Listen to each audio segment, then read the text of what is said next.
कोशिका की संरचना, structure of cell, structure of cell, कोशिका की संरचना। तो कोशिका की संरचना में सर्वप्रथम कोशिका की आकार, कोशिका आकार आकृति अर्थात सेल शेप एंड साइज। तो कोशिकाएं जो होती हैं, कोशिकाएं विभिन्न आकार की होती हैं। इन कोशिकाओं में सबसे छोटी भी कोशिकाएं पाई जाती हैं, सबसे बड़ी भी कोशिकाएं पाई जाती हैं। तो आकार में एक प्लूरोपिल्मोनिया होती है, ये पीएलओ कहा जाता है, प्लूरोपिल्मोनिया लाइक ऑर्गेनिज्म। इसकी कोशिका सबसे छोटी होती है और इसका व्यास जो होता है वो 0.1 माइक्रोन होता है। ये सब बहुत ही माइन्यूट होती है। एक माइक्रोन 1 mm जो होता है, एक माइक्रोन का 1000वां भाग होता है। अर्थात 1 मिलीमीटर का, अगर 1 मिलीमीटर को हम 1000 में बांटें तो उसका 1000वां भाग 1 माइक्रोन होता है। तो इसका जो व्यास होता है 0.1 माइक्रोन होता है। आप समझ सकते हैं कि इस का व्यास जो होगा वह कितनी छोटी कोशिका होगी।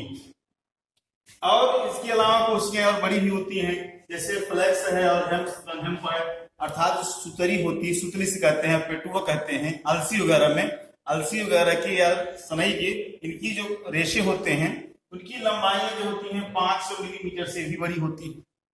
इसके अतिरिक्त बड़ी कोशिका है नर्व सेल्स। नर्व सेल्स जो है वो 1 मीटर से भी लंबी हो सकती है, होती भी है।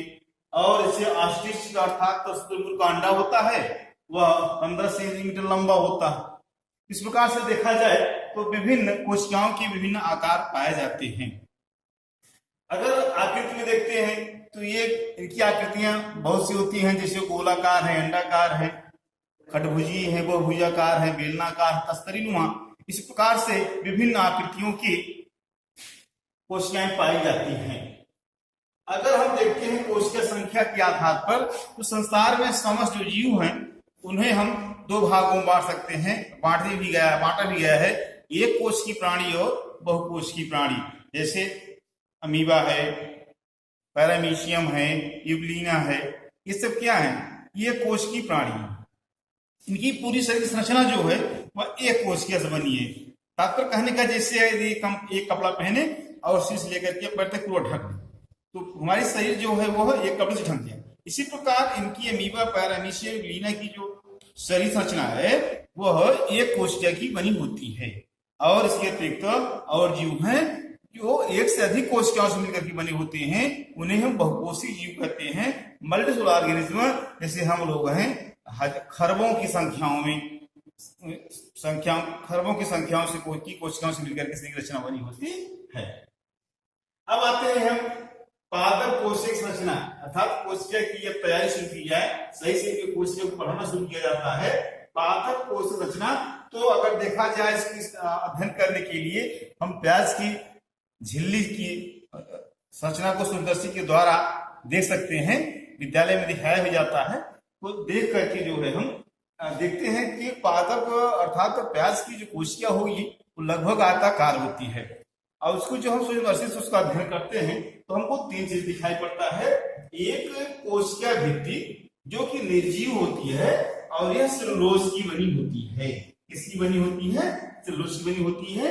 यह कोशिका को प्रोटेक्शन देती है, सुरक्षा देती है और निश्चित आकार देने का कार्य करती है। दूसरा जीव द्रव्य, कोशिका के बीच में एक अर्ध तरल पदार्थ भरा होता है जिसे हम जीव द्रव्य प्रोटोप्लाज्म कहते हैं, वह होता है। और तीसरा क्या होती है? राजधानी होती है जो उस जीव द्रव्य में बीच में बुलबुला जैसा दिखाई पड़ता है। अब यहाँ हम अध्ययन में अगर देखते हैं तो सर्वप्रथम कोशिका भित्ति की अध्ययन करेंगे। तो कोशिका भित्ति में एक क्या हमने ग्रंथ बनाया है, आपको दिखाया है कोशिका भित्ति। तो जो एक कोशिका भित्ति होती है वह मेनली 3 भागों में बटी होती है। 3 भागों में एक मध्यपटल होता है जिसका निर्माण जो होता है वह पेप्टिन के द्वारा होता है, और यह एक कोशिका से दूसरी कोशिका को बांधे रखने का कार्य करता है। दूसरा जो होता है वो प्राथमिक भित्ति होती है, प्राइमरी वाल। ये मध्य पटल है, मिडिल लैमिना था, इसको देखिए हमने सफेद लाइन से दिखाया है बीच में। और दूसरा आती है प्राथमिक भित्ति, मिडिल लैमिना, जिसका निर्माण जो होता है वह सेलुलोज के माइक्रोफाइबर से होता है, अर्थात सेलुलोज पतले पतले रेशाओं के रूप में जमा होने से जो है ये प्राथमिक भित्ति का निर्माण होता है। और इस प्राथमिक भित्ति का जो निर्माण होता है वह जीव द्रव्य के द्वारा होता है, अर्थात जीव द्रव्य से सेलुलोज बनता है और सेलुलोज के पतले पतले रेशों के द्वारा प्राथमिक भित्ति निर्माण होता है। उसके बाद आता है सेकेंडरी वाल, द्वितीय भित्ति। इस द्वितीय भित्ति का निर्माण जो होता है वह प्राथमिक भित्तियों के द्वारा होता है और ये जो होते हैं लिग्निन या क्यूटिन की बनी होती हैं। इस प्रकार से देखा जाए तो जो कोशिका भित्ति है तीन भागों से तीन रूप में होती है, मध्य पटल, प्राथमिक कोशिका, प्राथमिक भित्ति और द्वितीय भित्ति। इस प्रकार से यह इस एक कोशिका को आकर्षित आकार प्रदान करती है। यह जो भित्ति होती है मध्य पटल बीच में कटी होती है, जिसे प्लाज्मोडेस्माटा कहते हैं, और यही एक कोशिका से दूसरी कोशिका के बीच जीव द्रव्यों को आदान प्रदान करने का रास्ता भी प्रदान करती है। साथ साथ ये रेशे वाले निकले होते हैं जिन्हें हम प्लाज्मोडेस्माटा भी कहते हैं, और यह रेशा जो है एक कोशिका से दूसरी कोशिका को बांधे रखता है। कोशिका की संरचना, structure of cell, structure of cell, कोशिका की संरचना। तो कोशिका की संरचना में सर्वप्रथम कोशिका की आकार, कोशिका आकार आकृति अर्थात सेल शेप एंड साइज। तो कोशिकाएं जो होती हैं, कोशिकाएं विभिन्न आकार की होती हैं। इन कोशिकाओं में सबसे छोटी भी कोशिकाएं पाई जाती हैं, सबसे बड़ी भी कोशिकाएं पाई जाती हैं। तो आकार में एक प्लूरोपिल्मोनिया होती है, ये PLO कहा जाता है, प्लूरोपिल्मोनिया लाइक ऑर्गेनिज्म। इसकी कोशिका सबसे छोटी होती है और इसका व्यास जो होता है वो 0.1 माइक्रोन होता है। ये सब बहुत ही माइन्यूट होती है। एक माइक्रोन 1 mm जो होता है, एक माइक्रोन का 1000वां भाग होता है, अर्थात 1 मिलीमीटर का, अगर 1 मिलीमीटर को हम 1000 में बांटें तो उसका 1000वां भाग 1 माइक्रोन होता है। तो इसका जो व्यास होता है 0.1 माइक्रोन होता है। आप समझ सकते हैं कि इस का व्यास जो होगा वह कितनी छोटी कोशिका होगी। और इसके अलावा कोशिकाएं और बड़ी भी होती हैं, जैसे फ्लैक्स है और हेम्प है, अर्थात सुतरी होती है, सुतली से कहते हैं, पेटुआ कहते हैं। अलसी वगैरह में, अलसी वगैरह की या सनई के, इनकी जो रेशे होते हैं उनकी लंबाई जो होती है 500 मिलीमीटर से भी बड़ी होती है। इसके अतिरिक्त बड़ी कोशिका है नर्व सेल्स। नर्व सेल्स जो है वो 1 मीटर से भी लंबी हो सकती है, होती भी है। और इससे ऑस्ट्रिच का अर्थात शुतुरमुर्ग का अंडा होता है वह 15 सेंटीमीटर लंबा होता है। इस प्रकार से देखा जाए तो विभिन्न कोशिकाओं के विभिन्न आकार पाए जाते हैं। अगर आकृति में देखते हैं तो ये इनकी आकृतियां बहुत सी होती हैं, जैसे गोलाकार है, अंडाकार है, खडभुजी है, बहुभुजाकार है, बेलनाकार, तस्तरीनुमा। इस प्रकार से विभिन्न आकृतियों की कोशिकाएं पाई जाती हैं। अगर हम देखते हैं कोशिका संख्या के आधार पर तो संसार में समस्त जो जीव हैं उन्हें हम 2 भागों में बांट सकते हैं, बांटा भी गया है, एक कोश की प्राणी और बहुकोश की प्राणी। जैसे अमीबा है, पैरामीशियम है, यूग्लिना है, ये सब क्या है, ये कोश की प्राणी है। इनकी पूरी शरीर संरचना जो है वह एक कोशिका से बनी है। तात्पर्य कहने का जैसे यदि एक कपड़ा पहने और शीश लेकर के पैर तक पूरा ढक दे तो हमारी शरीर जो है वह एक कपड़े से ढक जाए। इसी प्रकार इनकी अमीबा, पैरामीशियम, यूग्लिना की जो शरीर संरचना है वह एक कोशिका की बनी होती है। और इसके अतिरिक्त और जीव हैं जो एक से अधिक कोशिकाओं से मिलकर के बने होते हैं, उन्हें हम बहुकोषीय जीव कहते हैं, मल्टीसेलुलर ऑर्गेनिज्म। जैसे हम लोग हैं खरबों की संख्याओं से कोशिकाओं से मिलकर के रचना बनी होती है।